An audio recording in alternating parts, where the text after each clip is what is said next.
Okay, we have one. Hey, Phyllis Hall. Thanks for being here today. There's Judy Miller and her hubby, Barry. I'm sure he's with her. Morning, Judy. Waiting for just a couple more.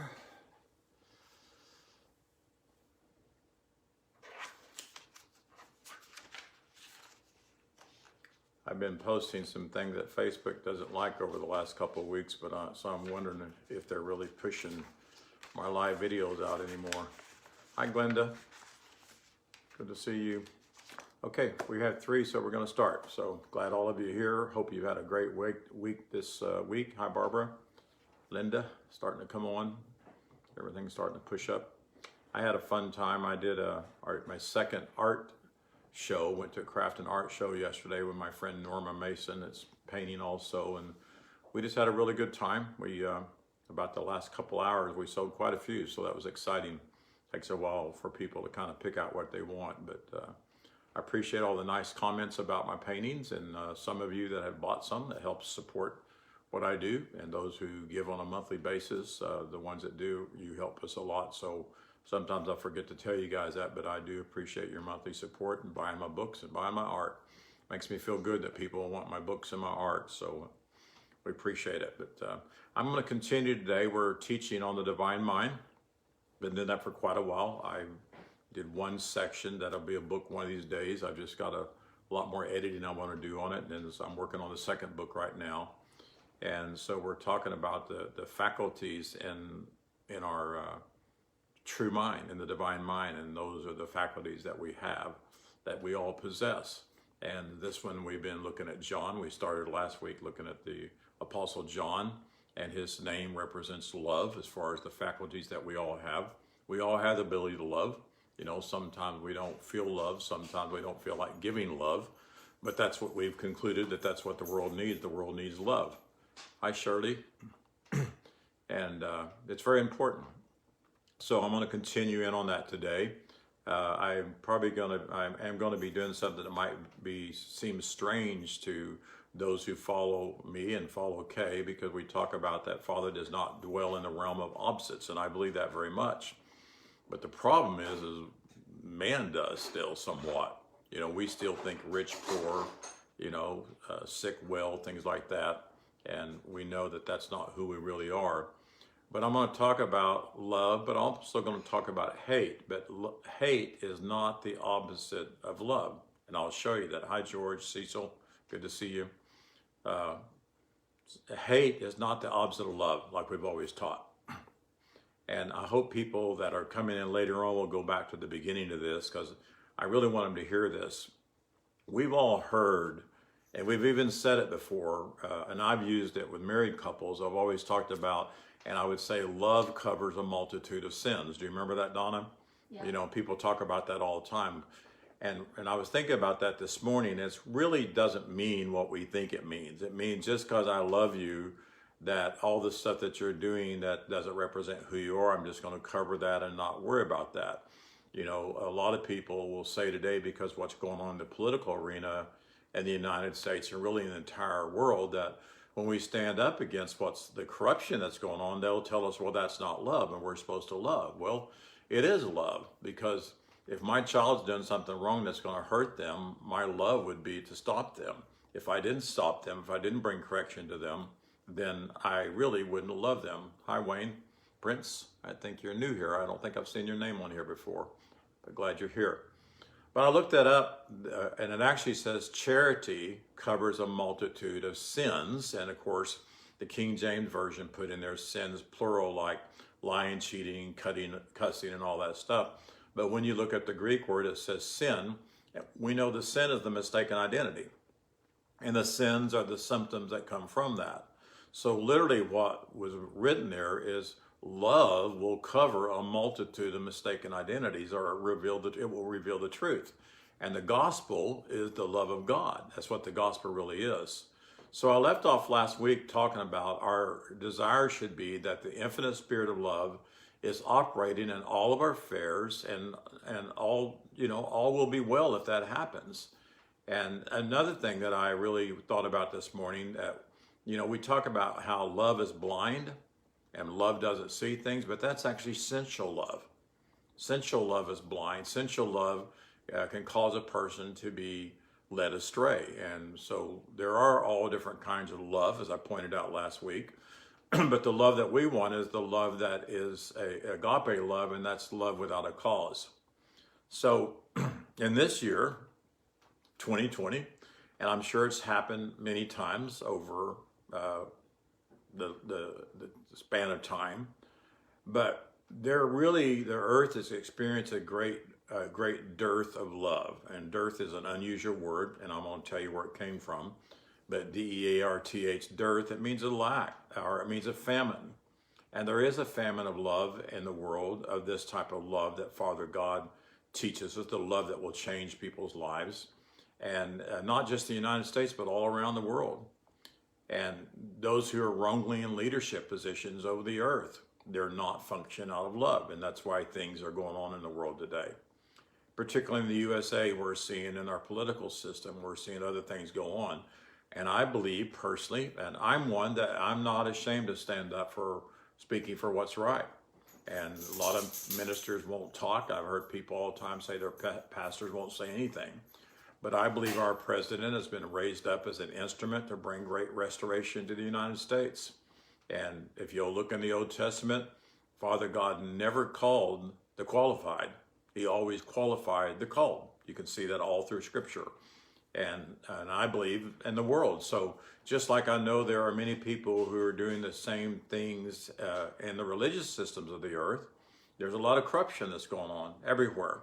And Father is raising up a people to bring restoration. So if what a person does in their calling is not founded on love, then they are anti-Father's purpose for humanity. And I was listening to a lot of videos this weekend, or actually this week, and people that know our president very well, every one of them says he loves the people. He loves the people. I just kept hearing it over and over and over. He loves the people and he loves America. And I like that because that's what it's going to take to change the world.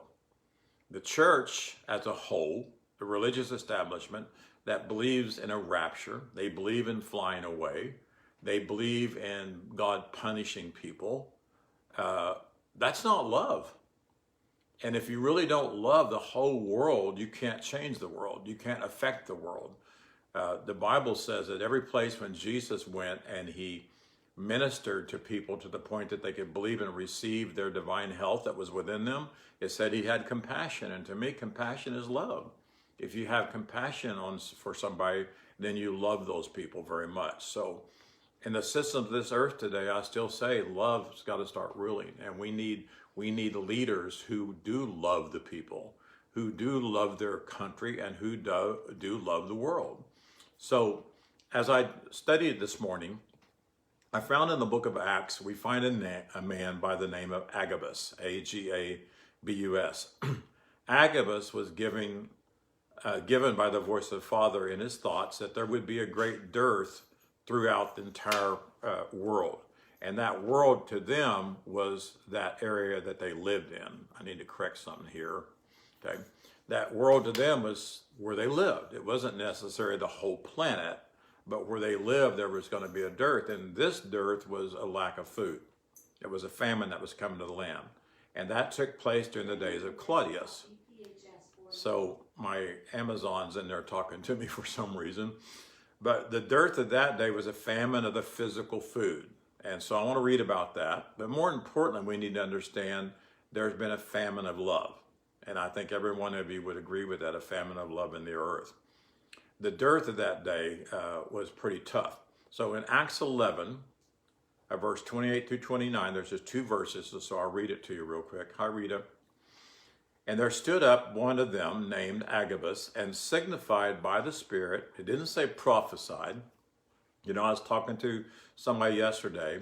I'm not one that follows prophecies. A lot of people have written me and said, well, it was prophesied that Donald Trump would win. And it was prophesied this and that. I don't go by prophecies. I do believe in words of knowledge. I do believe in that. But I believe walking around prophesying Well, prophecy can function for that, but prophesying gloom and doom and despair and punishment from God and different things in people's lives, I just don't follow them, because a lot of them really go after sensual desires, and they're not necessarily what Father has to say. But I'm not against them. I'm just saying I want to hear a prophetic word of the true living word and what Father says. So then it says, then the disciples, every man according to his ability, determined to send relief unto the brethren which dwelt in Judea, which also they did, and sent to the elders in the hands of by the hands of Barnabas and Saul. And I believe those elders, and I've looked at those, I believe those elders were the first disciples that they provided food for, and they helped them. So they gave them physical help. And I believe in helping people with physical help, but we need to really be helping people with spiritual help, because there's a lot of people in great despair today that need some spiritual help and spiritual uplifting. So Agabus was giving this word of knowledge, hey Charles, and he spoke of what was coming to the world, which was Judea. Immediately the disciples determined to send relief to the world. And I just really hear this today. There are people, again, that there is a dearth of love. There's a lack of love. There's a lot of fear going on around the world, and they need relief and they need help. And that's what our mandate is. Those of us who have awakened to more spiritual understanding and spiritual truth, they need relief. They need comfort. They need to know that no matter what happens in the earth, that God's people are going to continue to shine and shine and shine until the light becomes so great that it destroys all darkness. And I believe that's going to take place. There was the first, so this was the first of 2 times that Agabus was mentioned. He wasn't mentioned anywhere else in the Word.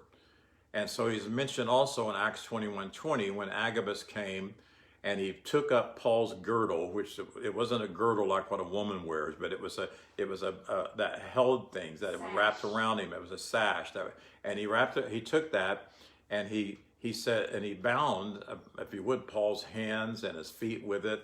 And he was giving a word of knowledge that the person that is bound with this, that was going to be given over to the Gentiles. Well, the Gentiles then were the Roman Empire, the Roman people, because Gentiles was everybody other than Jews. So literally he was given over to the Jews and to Rome, and basically ended up going to Rome, and Rome cut his head off. And you know the story of that. All of you, I'm sure, have heard of that. But what I found interesting is Agabus' name in the Greek means breath, which would be holy breath, right? And it also means to love. So he possessed an ability to perceive. Hi, Frank.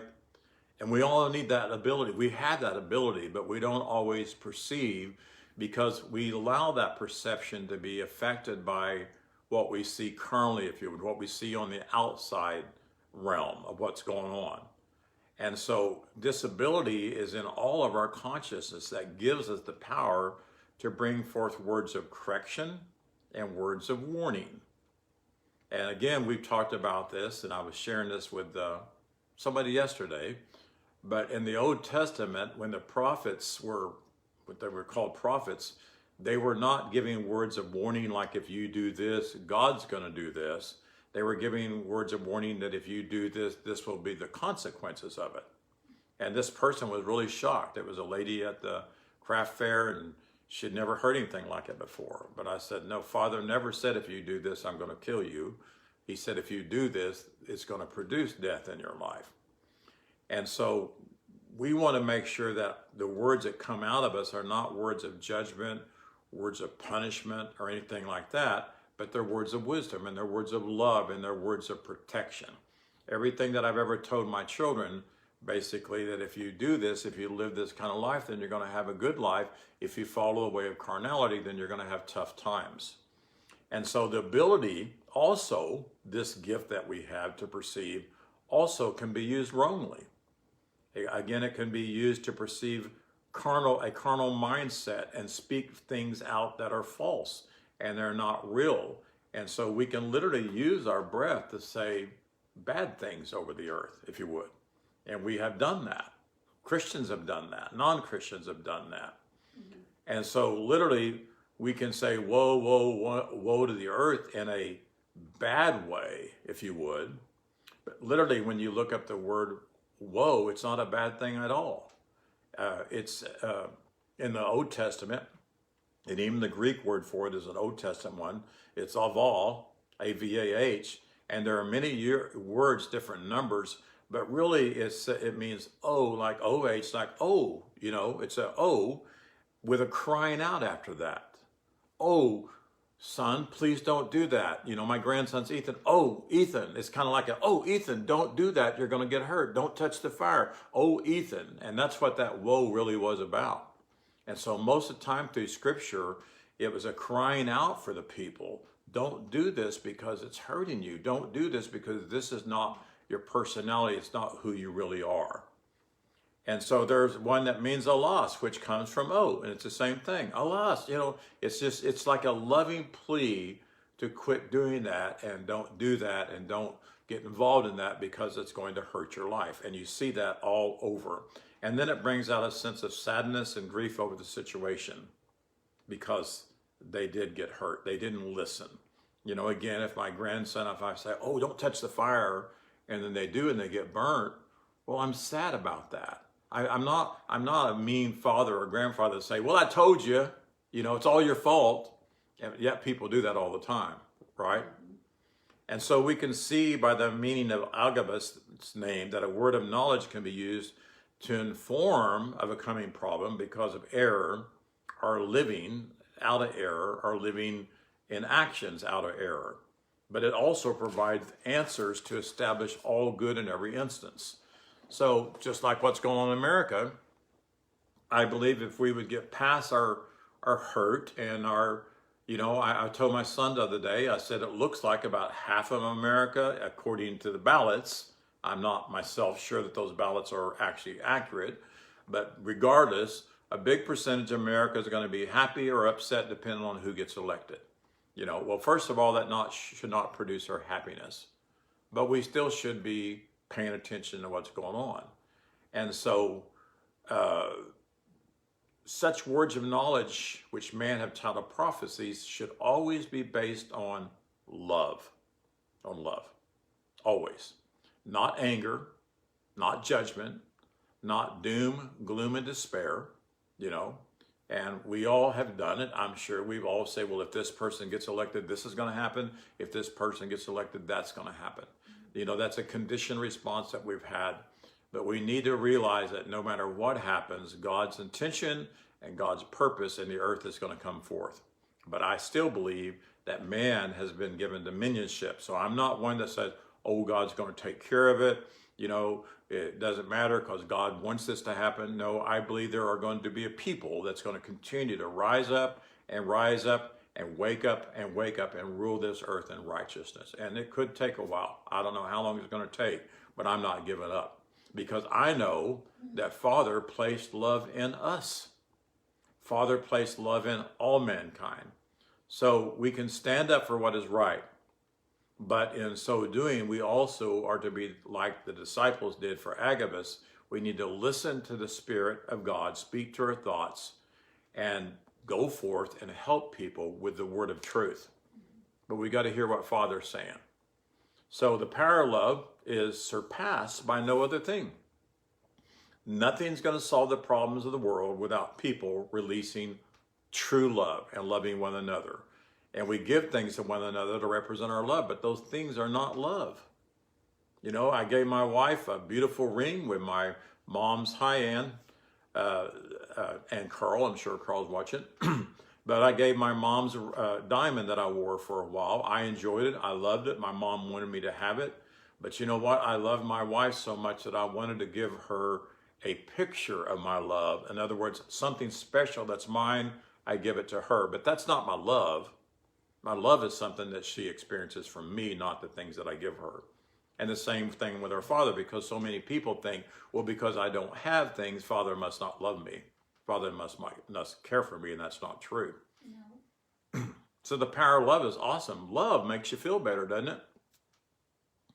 When somebody loves you, when somebody embraces you, and I tell you what, when I found out that Father loved me unconditionally, I felt a lot better about myself. And also I felt a lot better about my Father. I found that in my Father, there's nothing but love. There's no judgment. There's no anger. There's no vengeance like they wrongly translated the Bible. There's no indignation. There's no what the word wrath really means. There's nothing but love for me. And I feel better about myself now. I don't live with a mistaken identity. If I make a mistake, I don't beat myself up. I just listen to the Spirit within me convict me and quicken me. And I say, Father, next time, help me make a better choice. Instead of getting chocolate ice cream, next time I'll get sherbet or something like that. So if you're... Maybe you'll skip that ice cream. I'll skip that altogether. So even if you're in perfect health, having a loving person in your life makes it sweeter. It really does. It makes your life sweeter. I'm not going to go over all this, but I literally read online where people that are married or have a loving, intimate relationship with somebody live longer than people who do not, because it's important to have intimate love in one another's life. So if you're dealing with some physical issues, love can really give you what you need to get better. That's why I think the assembling of the brethren is important. Because if you're not coming together, you're not getting that love. And that's one of the things. I know everybody thinks I'm a whiny baby sometimes because I miss having people here. I mean, right now I'm teaching to my wife and I'm teaching to people all around. But I miss that group of people that we love one another and we hug one another because we receive something from that. There is a release that takes place there, and it's physical touch. There's nothing wrong with that. So if you're dealing with that issue, then really there's nothing wrong with getting around people that love you. You know, when people go to hospitals, and I've had people say, well, if I get sick and go to the hospital, don't come see me. I don't want anybody to come around me. Well, you need people. You need people that love you, because love does bring healing. Jesus had love for everyone. Jesus had compassion for people, and he was able to bring them to the place where they can make that withdrawal on the love of God inside of them. So the knowledge that you're cared for, the knowledge that people love you and they value you brings comfort to your life. And literally, and these are things I found on the internet, it really allows you to heal faster. If you're not loved and you're not experiencing love, then healing doesn't come very fast in your body. So I've spoken often to you guys about how Donna, when we're sitting together somewhere and she reaches up and puts her arm around me, it just really gives me a great sense of love. And I love it. I love Donna to put her arm around me. And then we talked about last week about how when somebody kisses you on the forehead, it energizes your pineal gland. And Kay shared that at her conference last week. And so all the people just went around and started kissing each other's forehead and just having a lot of fun. But it does. You can sense it. You can feel it. You can feel the energy going all the way through your head. And it's a very intimate thing up there. So love affects your brain then, would it not? And in turn, love affects your entire body. And you can look at people that are not loved, and you can know they're not loved because you see a darkness in their eyes. You can see a darkness over their face. You can tell that they don't feel like they're loved. They don't know love. And that's why I like to go around in the world and love on people. You know, some people don't understand it. You know, Donna didn't understand it for a while. She does now. But I tell perfect strangers that I love them. I exhort people because they really need to hear that. We've had some people come to our church before that the whole family, and they argued, they fought. You could tell there just wasn't a lot of love, and you could see it on them. And it was very sad. And we would embrace them and try to help them, try to comfort them. But when you think of love, your heart might be the very first organ that comes to your mind. Because we've always said, I love you with all my what? With all my heart. Where did that come from? Why didn't we say, I love you with all my brain? You know, but I love you with all my heart. And I was at that art show yesterday selling my paintings, and my sister, Tammy Wilson, my spiritual sister, Tammy Wilson, who I love very much, was there with her nieces, 2 nieces, and I know them. I've known them for a long time. They lost their mom several years ago prematurely. And so one of them came up and looked at one of my 33.5 RPM records that I painted. And when I saw her look at it, she looked at some other ones. When I saw her look at it, love hit her. She fell in love with it, and her eyes lit up and twinkled, and she said, I want this record. And so I made a good deal for her. But she had to wait and see if she could sell some of her wares that she was selling, candles and stuff. And she picked it up and embraced it and put it up against her breast, which right under her breast is her heart. And she did this. How many times have you seen people do that when they talk about somebody they love, or they have their favorite doll or their favorite picture or whatever, you know, a picture of a loved one that they haven't seen in a long time. And I've seen Donna do that. I've seen her find pictures of her mom or her daddy, and I hand it to her, and she'll do this. And just a week or so ago, you did that with something, I forget what it was, but she put her hands up here and she held it close to her heart. And that's a very intimate picture of loving something or loving somebody else. I've watched people talk about somebody they love, and they do this while they're talking about it. It's this sign of love, and I think it's awesome. And so when she came and got it after the sale was over and she paid for it, I gave her a really good buy on it. She did the same thing. She held it and walked all the way back to the booth and showed it to her aunt and her sister. So that was a great picture for me, and I love that. So, you know, I love it when people's face light up and their eyes twinkle when they see something they love, because it affects your entire being. Yeah, and you notice people that love an item, there's always a hug involved in it, is there not? When we come to, we were told in the apostles said, greet each other with what? A holy kiss, and hug one another, because there's a release that takes place there.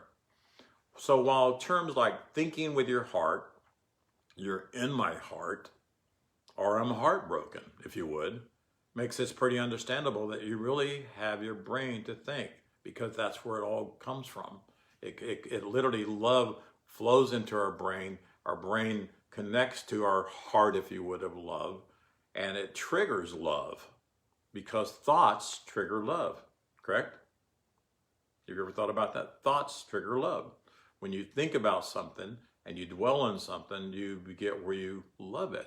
Now, not always agape love, it could be phileo love. Mm-hmm. You know, I talk about that reticular activity part of our brain, that you can be seeing thousands of a particular type of car driving down the street, and you never bring it in your brain, you never think about it. But then one day you go look at that car and you get a manual on that car and you begin to look at the pictures, and next thing you know, you see it everywhere you go. It's always been there, but your reticular activity part of your brain wasn't attuned to it. So what you love, you see it, and you become aware of it, and you become conscious of it. And this is pretty strong to me, because I'm using the political arena a lot.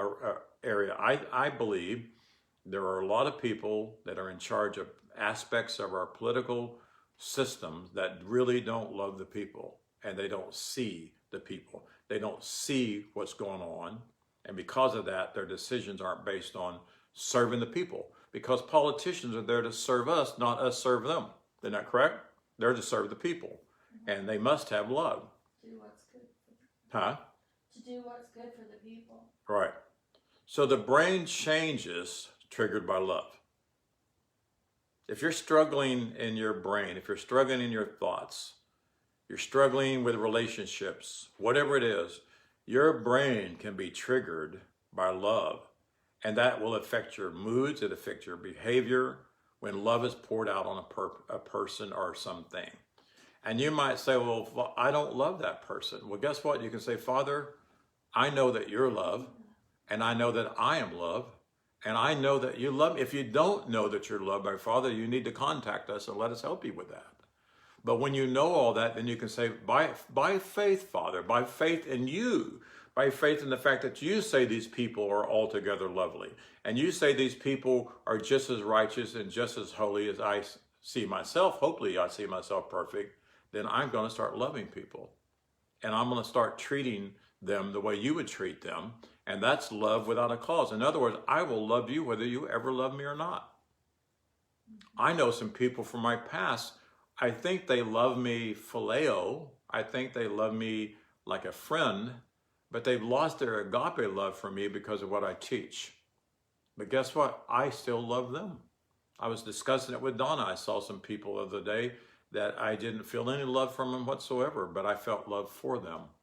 and I longed to have a loving relationship with them, but because of a belief system they have, they can't show that love to me. But that's all right. Well, it's not all right, but I mean, I'm not going to stop my loving for them. So when love is poured out on a person or a thing, you know, there's some things I love. I love fishing. I love fish. I love my puppy dog. And there's some things I love. I love my home or whatever. But when it's something that you really love and there's an effect that lingers long past that first blush or that first excitement, but it's a love that continues on and endures time where you always love it. And it strengthens your commitment over time. So the more that you love people and you choose to love people, no matter what they say, what they do, you choose to love them, then that love just strengthens more and more and more. And then possibly when there's a time that they're ready to hear more or ready, you know, to put down whatever it was that's hindering that relationship, your love will be there. You won't have to build up a new love for them. It'll always be there. So I ask you a question. Have you ever experienced euphoria? Have you, Donna? I hope you have. I hope you say you have. Have you ever experienced euphoria in your life? Yes. That experience. Euphoria is kind of a giddy, if you would, euphoric statement you feel when you're spending time with the person you love or doing something you love. I'm reminded of Ann and Smith and Donna. Me and Carl, we went to Italy several years ago on a wonderful cruise, and they were just having so much fun. And we went and we ordered some pizza at a pizza store, and it was probably one of the best pizzas that I've ever seen. And they were enjoying it, we were enjoying it, but the girls were really enjoying it. They were giggling, they were laughing, they were talking, they were just having a really good time. That's what that is. It was an experience of being in Italy, an experience of being in one of their pizza restaurants that was really good pizza. I would love to have one here. And that was euphoric to them because you could see it on their face and you can see it on how they were acting. You can have an euphoric feeling when you hear the name of somebody you love, when they talk about it. So you can trace this entirely normal effect of love back to what's called neurotransmitters, dopamine. And that's something that's released from your brain. So love affects your brain. And if you don't experience the love of your Father, and if you don't experience the love from one another, then your brain is grossly affected, detrimentally affected, to the point that it affects your entire body. You ever heard that before? I mean, we know it's true. So your brain's reward system relies on this important chemical to reinforce pleasurable behaviors, a state of peace, a state of love, and seeing a sight or a thing you love, and also pouring out your love causes that. It's, you know, Jesus said it's better to give than to receive. And a lot of ministers use that about money. So, you know, they said it's better for you to give than get it yourself. And of course, give it to me or give it to the church or whatever. But I believe he was more saying it's better to give love than to receive love. Because if you're giving love and you're able to give love, then that means your brain is in tune with the divine mind. And it's really healing you too. And I believe people that love are happier people, don't you? People that hate, they're not happy. And I see in it today in the political arena, there are some people that hate our president. And I've watched them over the years because they've been in office for decades. And you can watch it, you can see this digression, and there's just this oppression over them. And I don't know if they need love. Somebody needs to love them, because until somebody loves them, it's hard for them to love, I guess. I don't know. But it's needed, but not just them and all of us. So I've stated this again, it's better to give love rather than always be seeking love. True love gives without any cause. True love gives without any expectation. I can tell you the majority of people that I've given love to in the world, I never saw them again. I was never going to see them again, and I knew I wouldn't, but I knew that they needed love poured out on them, because the very voice of God spoke in my thoughts to say, go say this or do this, or there was an attraction of spirit, which is my spirit or my breath been attracted to that person's spirit or breath. So simply thinking about the object of your affection really is enough to trigger that dopamine. when you think about who you love. You think about who you care, and you dwell about that. Jesus thought about the people all the time. Did you know that? He was always thinking about the people because that's what he was there for. That's when he looked out over Jerusalem and he wept over them. That I wanted to gather you to my wings. Wings are voices. That's what wings represent in the Bible. Wings. I wanted to gather you to my voice. I wanted to gather you to the voice of one in me and let you hear truth, but you rejected me. And he wasn't angry, and he didn't speak bad things over them. He loved them, and he cared for them. And that's what helped him to do what he came to do. That's what helped him to say, you know what? The Jews want to kill me. I'm going to let them kill me. He didn't have to let them kill him, but he knew that that was going to happen. He had a mandate on his life, and he did that to stop the sacrificial system. And he did that to reveal something to us, and he resurrected himself to show us how powerful we are and who we are, that even death can't hold us down if we knew who we were. So thinking about this can make you feel excited. It can make you feel eager to do whatever it is to go see them, to want to see them. You know, we have friends that we haven't got to see in a while, and we love them very much, and they know who they are. And for reasons that are beyond their control and ours, we haven't been able to see them a lot for the last month or so. But I'm eager to do it. I think about them, and I think I'm reminded about how much I love them and how much I care for them, and I want to be with them. That's because I love them, you know, and it's good feelings that I have for them. So then when you actually do see them, what happens? Your brain rewards you with that dopamine, if you would. There is an experience that you feel, or a euphoric feeling, which you experience as pleasure. You know, we have a group of friends, and if you guys don't have some, you need to get some, where we have about 6 couples that, and a single lady that we gather together on Friday nights when we can. And usually it's almost every Friday night. We play cards, we all bring food, we fellowship with one another. When we see each other, it's almost like we've never seen each other before. It's just, I'm telling you, it's really funny. It's like my dog, and I'm sure all of you have pets that are the same way. I can walk out the front door. I can be here all day long. I can walk out the front door and take the trash out. And when I come through that door, Emma greets me like she hasn't seen me in a year. Every time. It's just so funny because she sees the one she loves, and this dopamine kicks off in her brain, and she goes crazy. She loves my children, and they don't like her to love them that much because she does the same thing to them. And even Norma, she knows when Norma's coming. On Sunday morning, she knows she's going to be here, and she can't wait for her to get here. And then our dog walker, Christy, we have a dog walker. We give her a little bit of money to walk her dog. She knows when she's supposed to be here, and I've never seen the love that pours out through that little animal. You know, so what if we did that with people? Every time we saw them, we just smiled and had a look of glee and bliss, and it's so good to see you. How would it make them feel? And we do that. So it improves physical health. It really does improve physical health. Love, particularly love that develops into a committed giving love to your world, does have that positive impact on your health. And here's a few benefits it does for you. And these are facts that I looked up in the scientific arena. It decreases your risk of heart disease. When you love people, when you let love pour out, when you experience love every day and you give love out, it literally decreases your risk of a heart disease. It lowers your blood pressure. Now, I don't know though, when I see Donna, my blood pressure goes up. I love seeing my wife. It improves your immune system, your immune health. It's a faster recovery from illness. Doctors will tell you that. When people are surrounded by somebody they love, you know, I've spent 23 years in the funeral industry selling prearranged funerals, and I've many, many times heard about people in prearranged funerals for people.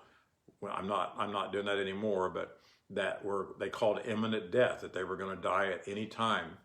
And all of a sudden, loved ones come to see them, and their children come to see them, and their friends come to see them. And next thing you know, they're taken out of hospice. What caused that? Love. You know, so when you have somebody that's really sick, or somebody that they say are dying, I would start pouring love out on them. You know, love and laughter. All of you probably have heard it. I don't remember the name. Yes, Linda, it's anti-aging. There was a woman, I wish I knew her name, but years ago she was diagnosed with cancer, and stage 4 cancer, and they said she was going to die. And she just didn't believe it, and she locked herself away and got all kinds of videos, funny videos, and laughed herself well. Just laughed and laughed and laughed, and she ended up completely free of cancer. What happened? It was releasing those endorphins. She was laughing at something she loved, because laughter, does it not give you a feeling of love? It does. It gives you a lower lifespan. A longer lifespan. A longer lifespan. And so a loving relationship helps you have a longer life. And then also I found where it gives pain relief. Pain relief. You know, Father is our source, right? And Father is what? Love. So all these things that we're experiencing that on the physical plane that are out of order, all we need is love. All we need is a more intimate relationship with our Father and a more intimate relationship with one another. Yes. Right? Yes. Because Father put love in us to share with the world. So you might have some kind of first-hand experience with the way thoughts of your loved ones can improve your mood. They can. Good thoughts of your loved ones, they can improve your mood. Even provide comfort or strength when you don't feel well. When you just begin to think, you know, one thing that improves me is just thinking about my grandchildren. I love to think about my grandchildren and my children, but my grandchildren, it's just, and I think about things they say. Our youngest one is 7 years old, and he says some of the funniest things. He sent a text to Donna the other day, and I forget all of it, but he was saying, I love you so much, and I hope you don't die in horrible pain.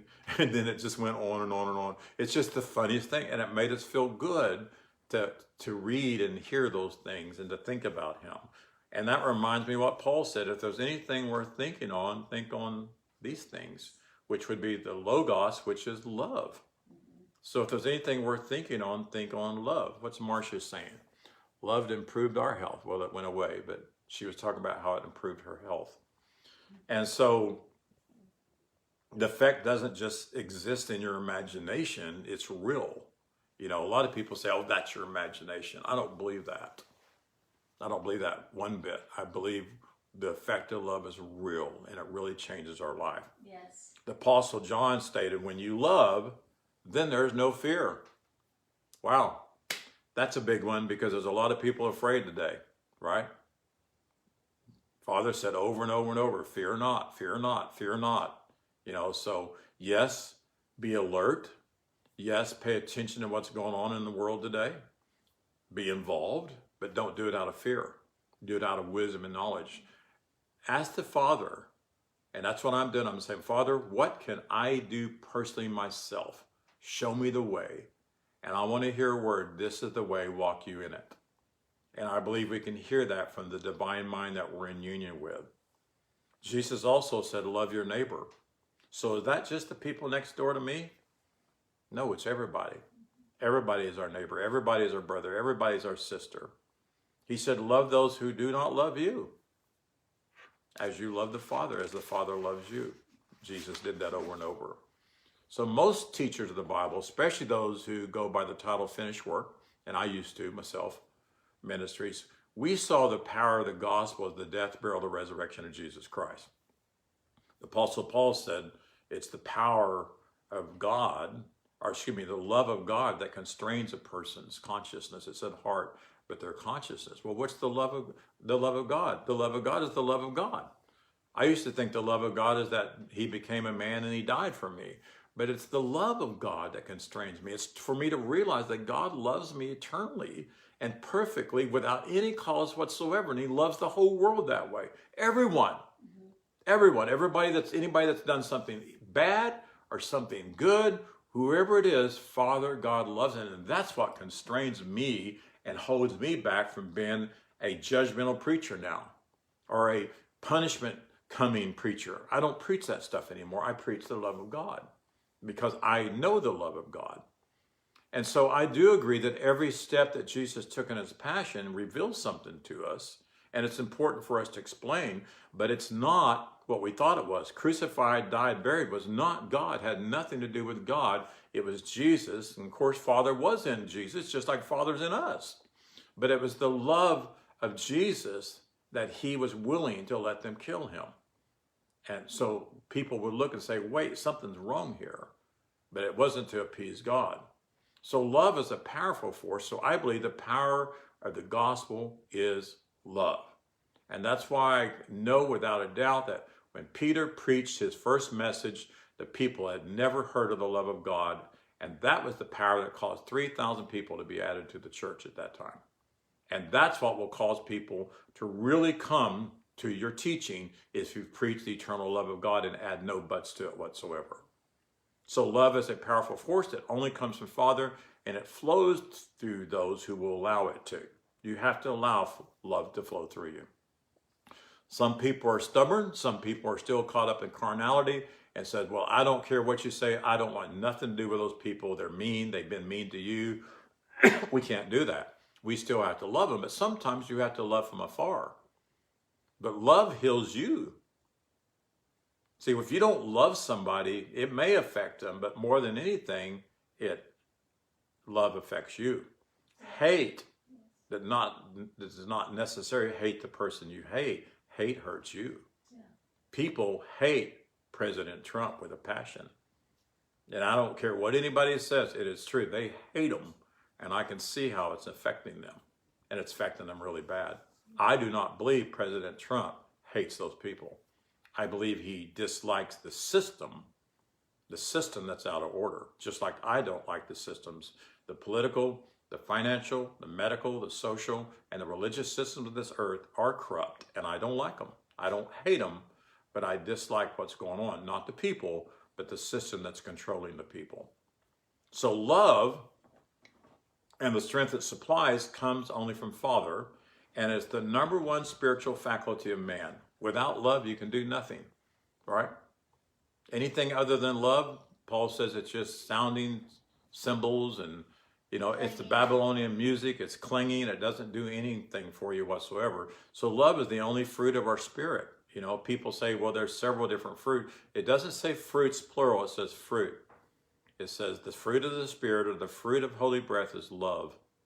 And everything else, all the rest of them, patience, long-suffering, kindness, self-control, that's all the attributes of love. You can't be patient without love. You can't have self-control without love. You can't be kind without love. It's fake. I've seen people, and Donna particularly, I've had some friends that she looks at me and says, Roy, what they're pouring out on you is not love. It's all conditioned, if you would. And so love makes the world go around, if you would. True wisdom is what we need to know, and true wisdom comes from love, and it's expressed in love, and the individual grows in discretion, and the strength and character of that person is enabled to more perfectly avoid error, if you would, and discern and express the good. And that's what we want to do. If you call yourself a prophet, what you need to do is discern love and express the good that comes from love. Don't go out prophesying gloom, doom, and despair, And I told a man the other day, there's a lot of people called prophets that was prophesying that Donald Trump's going to be the president, he's going to win. Well, sometimes we prophesy what we want. Personally, myself, I believe that we're going to find out all the corruption that went on, and I'm believing that he is going to be declared the president, But there's a system out there that's trying to convince us to give up, because they're always saying that, if you look at the news media, it just says that Biden is the president, but it says declared. There's a word declared, so my wife's shaking my head telling me to shut up, but I won't do it. So when strength and love are unified, then there's true wisdom and there's discretion that comes. And this is the major reason we're having this political corruption taking place, is because love is not the driving force. If we're going to have these systems, I want the leaders of that system to be doing everything they do out of love. Wouldn't it be nice if the pharmaceutical industry did what they did out of love? Now, the people involved in that, I'm not saying they don't love. Doctors love people. I believe not all of them, but not all bakers love people. But the majority, I believe the majority of people in those systems love, but the people that control those systems are not doing that out of love. They're doing it out of greed and how to make more money. So love is not the driving force behind most of those people. So we see much greed, we see much hate, and we see much torment of mind when people don't love, right? And I believe those who hate our president and hate other people that are trying to do good, there are people that hate comforter messengers that are trying to teach truth, right? I believe those people are in much torment of mind. They're contrary to the love of God. And if you're contrary to the love of God, then you're not getting what you need to get your brain to function to keep this body sustained. Because love is the central force of all things. God is love. Love is the central force of everything. Love is what makes this body go and function. And so hate produces all kinds of ill effects in the Bible. Now, according to a lady by the name of Jonah, and I cannot pronounce her last name, it's Cleovolua, something like that. She's a clinical psychologist. She says holding on to hate is like letting someone live rent-free in your mind. You get nothing out of it, right? That's what rent-free means. You get nothing out of it. And so you allow that in I would say in your brain, in your conscious awareness. So the effects of feeling hatred over a long period of time can have devastating effects to your brain and to your body. A feeling of rage and hatred builds up. It affects your organs. It affects your natural processes. It affects breeding, further negative emotions, if you would. And hatred is a form of neurosis. It's a form of fixation and a judgment that's very harmful to the person who hates. And if continued, it leads to the conflicts in relationship and to bodily disease. So think about this. What a person hates, do they not dwell on that all the time? And they think on that all the time? If you hate a person, that's all you think about. That's all you talk about. All your plans are to get rid of that which you hate, if you would. So research shows that hatred changes the chemistry in your brain as it stimulates what's called the premotor cortex, which is responsible for planning and execution of motion. So literally, hatred will affect your planning. It will affect your day-to-day life. It'll affect your decisions that you do. This prepares us to act aggressively when feeling hateful, either to defend or to attack, and that's where the fight goes on. We've seen where a lot of young people and all over the world have been driven with a hatred message, and what's happened? There's destruction, there's theft, there's destroying property. I think sometimes some of them don't even know why they're doing it, but they're feeding on that hatred. So this activation also triggers the autoimmune nerve system, creating again a fight or flight response, and that affects the cortisol and the adrenaline in your body. One of my doctors checked my cortisol because they was telling me if your cortisol is off, it can cause all kinds of detrimental effects to your body. So, and keep in mind, if you wasn't here when I first started here, hatred is not the opposite of love. Because we don't believe in the realm of opposites. And hatred is not the opposite of love, and I'll show you why in a minute. But both these hormones deplete the adrenals and contribute to weight gain. It attributes to insomnia, anxiety, depression, and chronic illness. And so the cycle of the body is affected by what's produced, which is mental disease. And it even shows up again in the outward part of the body. Hatred also triggers the mind to try to predict what actions another person is going to take. And as a way to protect them from what leads to further anxiety and restlessness and obsessive thinking and paranoia. And it destroys relationships. It's important to note that all these reactions affect not only hatred and not the hated, but it's you, again, like I said. What you hate affects you. It'll affect your nervous system, your immune system, your endocrine system, and overall your mental well-being. So the opposite of hatred, again, is not love. It is mental and emotional detachment. That's what it is. It's mental and emotional detachment. Hatred attaches you to the things or to that person that you hate. You can't get away from them because there's so much hate. You can't stop talking about them. They're in the forefront of everything you do and everything you think. Hatred is an intense repulsion that creates a mirror effect that comes back into the person that's doing the hating, if you would. Hatred is really kind of bittersweet because it inflates your ego. Ego is me, myself, and I. It's all about me. It makes you feel superior to other people. And there's a lot of people that feel superior to other people. And self-righteous against the thing or the one that you hate. And again, it breeds further pain. So we can either rule, and Father, when he formed man and projected man out in his imagination, or imaged, if you would, he gave us rulership over the earth. The word dominion means mastership. So we can either take mastership out of love, or we can take mastership out of hate. And I personally think hate stems from greed. Because when you get greedy and you want things for you, then you begin to hate people that seem to have more than you. And part of what's going on in the world today is there's a lot of teaching that, people that have are your enemies, and people, it's wrong for us to have more than somebody else has. And that's kind of what socialism or communism is everybody has the same. Well, the truth is that never happens because there's always leaders that have more. They're the ones that distribute it, and they distribute very little to the people, and the leadership has everything. There's nothing wrong with being a millionaire or a billionaire. There's nothing wrong with working hard and earning a lot of money, and it doesn't mean they're bad people. Some people don't want to, some people do.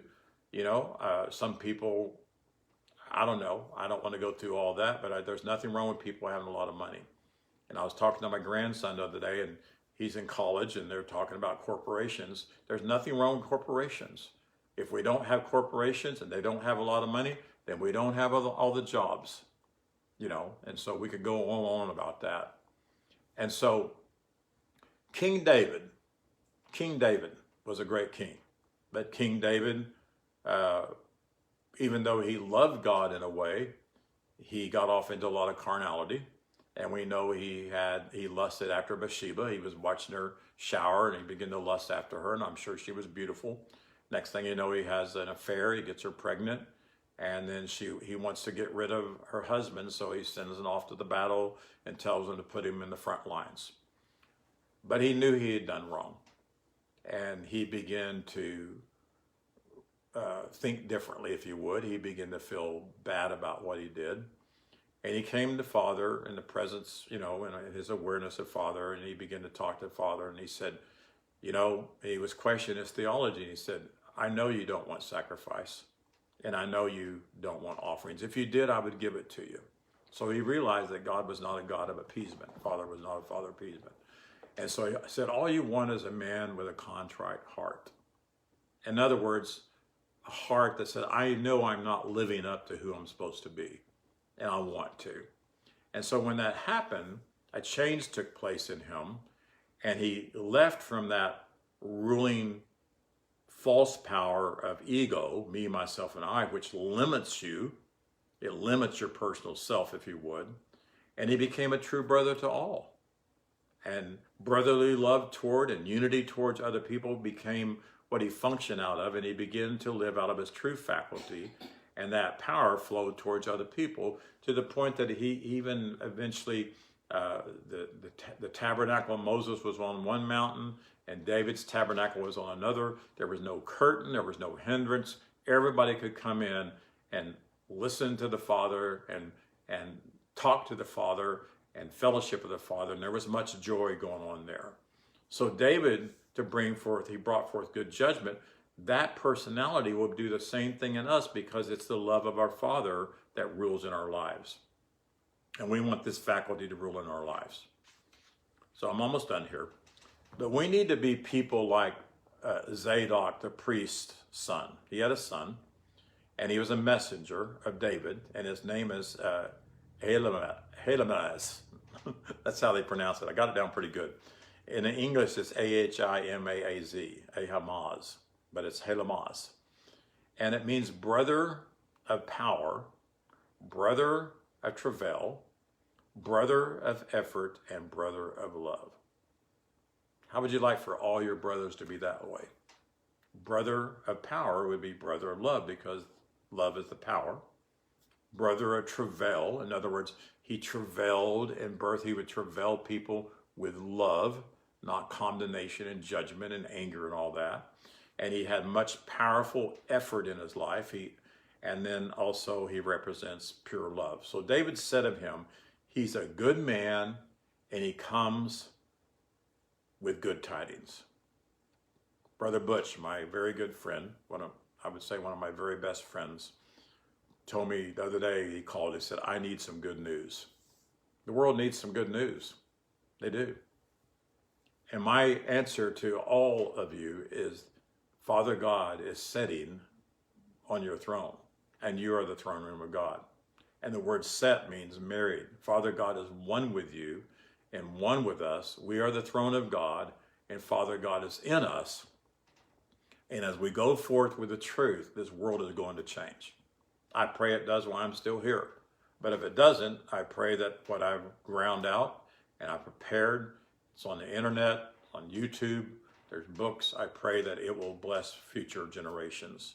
And I do believe this whole earth is going to show forth their glory. They already have the very image of God in them, but they need to show forth that. So Ahimaaz, the son of Zadok, represents an inner quickness of thought. An inner quickness of thought. We need a quickening of thought. Father speaks through our thoughts. And it also it affects our intuition, that is of spirit, or of our holy breath, and it's governed by love, and it's governed by brotherly kindness. I've prayed many times, Lord, help me always be kind, but the truth is, I should say, Father, help me always love, because if I love, I will be kind. If I love, I will be patient. If I love all those, I will be long-suffering. So all we have to do is be who we be, as Brother Garner always said. Be love, because we are love.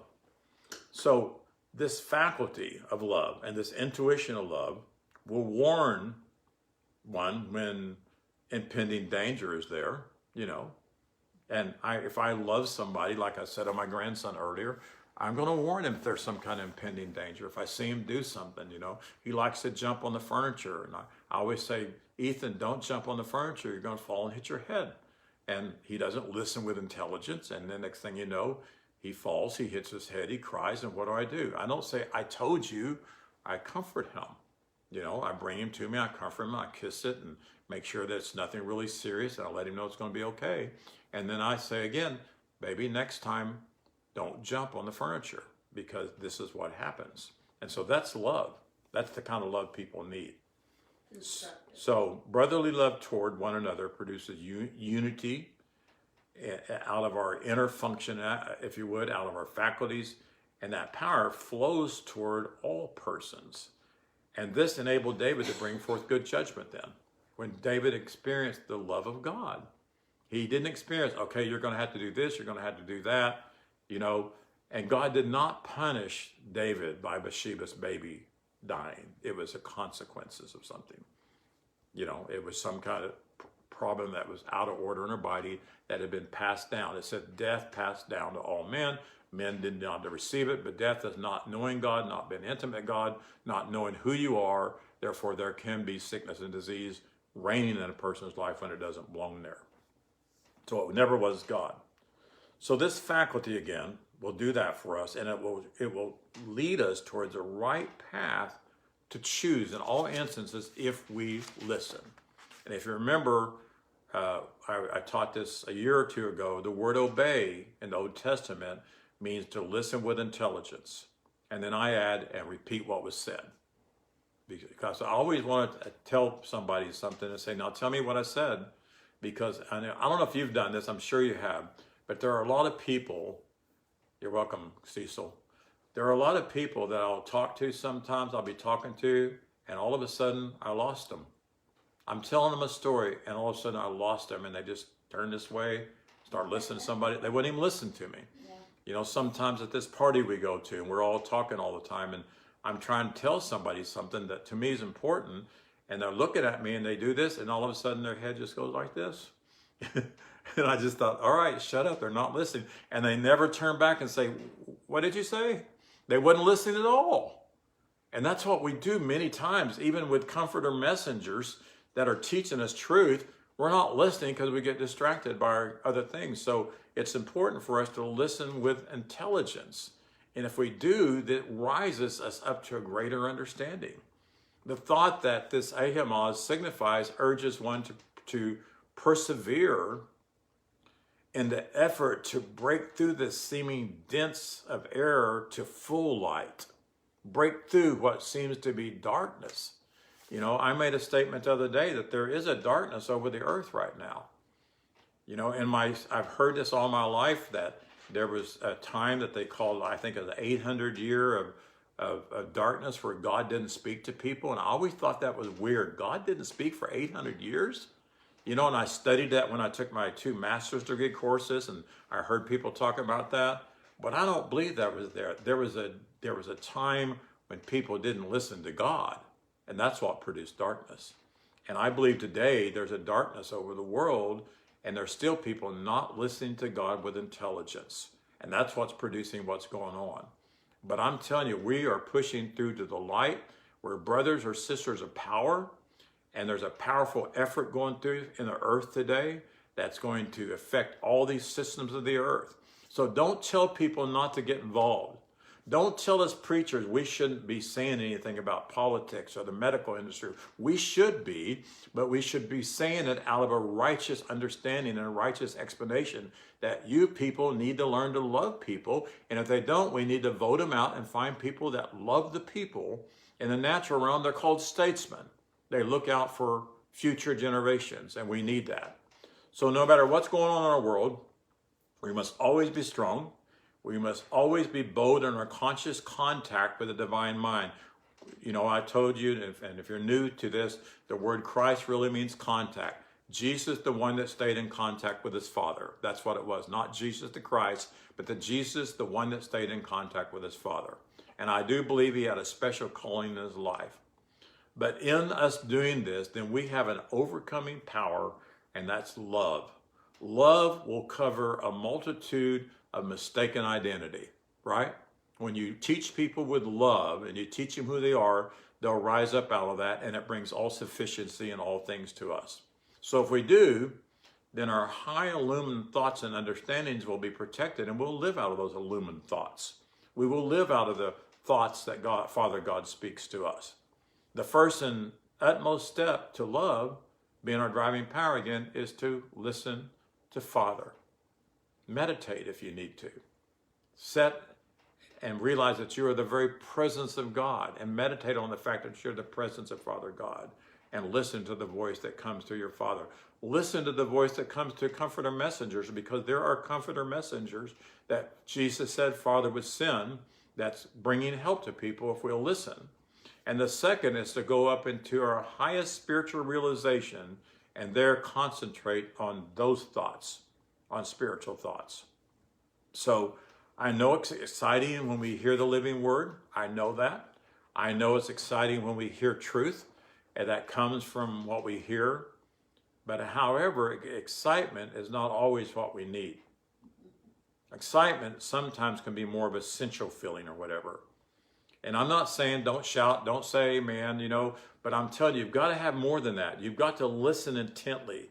You've got to take notes. You've got to go back and, you know, if you came in and listened to only half of the video, you know, with K's or right, go back to the very beginning and listen to it intently and take notes and pay attention, meditate. Let it sink into your subconsciousness, that where it controls your very being. Sink into your conscious awareness, if you would. And so that we hear intelligently and we're able to articulate what we hear. Because I've heard people many times say I said something when I didn't say it. I've heard people listen to a particular teaching that maybe Kay taught or somebody else taught, and I listened to it and I said, I don't think they said it that way. But You know, God is speaking to everybody. God speaks to everybody and meets them where they're at, yes. But everybody can hear the same thing if we learn to listen intently and we listen with intelligence. That's paying attention. So feelings and excitement come and go, but a sure word that's grounded in our consciousness will never subside. It will always be there, and it will become one's driving life source. So love, I'm telling you, we could write a whole book on love. All through the Bible, you can find love everywhere. But love is the driving force. And so I love every one of you. My wife loves every one of you. We appreciate you very much. And we just believe things are going to calm down in our country, United States. I know there's other people listening around the world. I know the situation is going on in those places. But I believe love's going to conquer all that's going on that's out of order. So we bless every one of you. And again, thank you for buying my art, those of you had. I'm just amazed that people want my art, and that supports me and helps me to do what I'm doing, purchasing my books. And those of you that send in monthly support, you're a real help to me. So I bless you for it, and you guys just have a great day. Bye-bye.